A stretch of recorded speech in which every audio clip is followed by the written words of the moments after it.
Doug Dederick says this is one of the better fields in the county. He works with the Federal Soil Conservation Office in Lexington. Dederick estimates 75% of the corn crop has shriveled under the hot sun. A hit-or-miss shower came at a critical time in this corn's development, but still the ears aren't as big as usual. Oh yeah, they can still market this, but it's not going to be near the yield that they've had.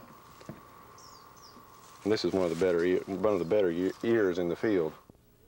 A mile away, the damage is worse. This field hasn't seen rain since May. And that ear did not develop at all. Now, can they use any of that? No. Not even for feed? No, there's nothing, no food value there at all. The stalk is completely dried up. It's not even suitable for silage now. And corn isn't the only crop in trouble in Lexington County. 50% of the soybeans are gone, 35% of the peaches, and 70% of the hay is destroyed. Dederick's office is recommending farmers in Lexington County receive some financial help. With crop yields down, loans will be needed for survival. The farmers have to pay bills, and they've got a large investment in these crops, and they are going to have to pay the bills for these, and they're not going to get what they hope to get from a yield standpoint. The Federal Agriculture Department is making these damage reports in counties all across the state. Those reports will be forwarded to Washington in the next couple of days. Congress and the administration will then determine what, if any, aid these drought-stricken farmers will receive. In Batesburg-Leesville, John Brunelli, 25 Live.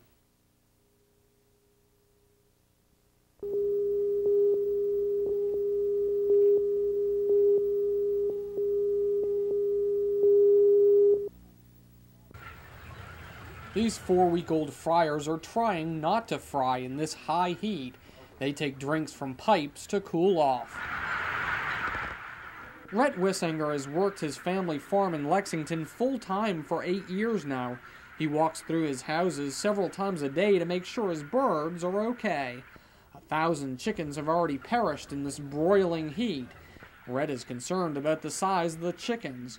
In 2 weeks, these birds are supposed to go to market, but he may have to keep them several extra days, and that costs money. It's costing us more to produce the same bird. And it's also costing our integrator because it's taking more feed to produce a pound of meat. Rhett says it costs $100 a day to constantly run fans in the chicken barns. Any money from the federal government will be helpful.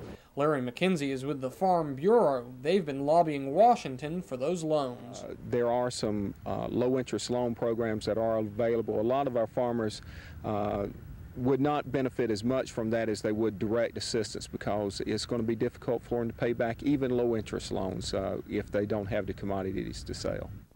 So Rhett is doing all he can to keep his commodities cool and alive. In Lexington, John Brunelli, 25 Live.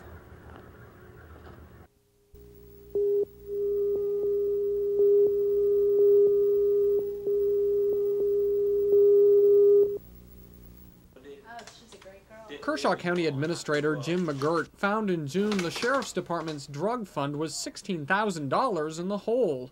All counties in the state get to keep 70% of the proceeds from drug arrests. Sheriff Jerry Horton says he's glad the investigation shows those funds were properly used. The money from the grant fund was deposited in one account when it should have been deposited, and that's all it was to start with. A former employee prompted the investigation by contacting solicitor Dick Harpootlian. The investigation also looked into whether Kershaw County was holding prisoners for up to 72 hours without charging them with a crime. There appears to be no basis in fact for those allegations. Sheriff Horton says he's glad the law allows local law enforcement agencies to keep a portion of that drug money. He says that drug fund has given Kershaw County the chance to buy between 8 and 10 new vehicles. In Camden, John Brunelli, 25 Live.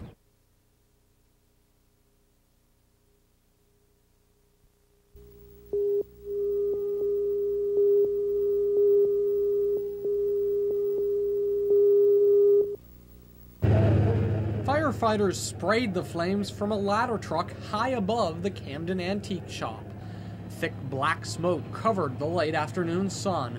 The blaze attracted a large crowd, wondering if the rest of downtown would also fall victim. The owner, Charles Robinson, was slightly injured. A firefighter was treated on the scene for smoke inhalation.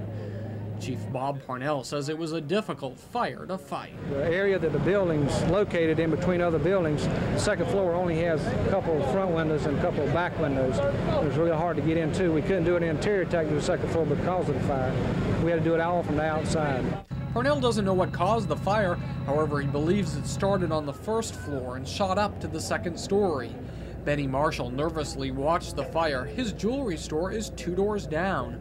Friends helped pack up merchandise, ready to move out if necessary. And from what you've seen already, it's a hot fire, so we're real worried. I've got my life savings in this thing. Firewalls stopped the blaze from spreading.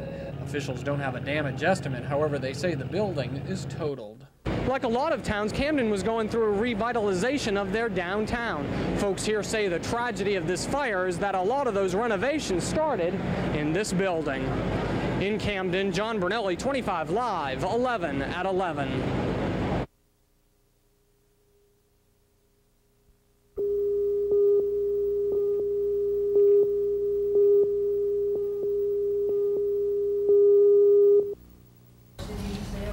And preserve, protect, and defend. And preserve, swear do solemnly swear that I am duly qualified that I am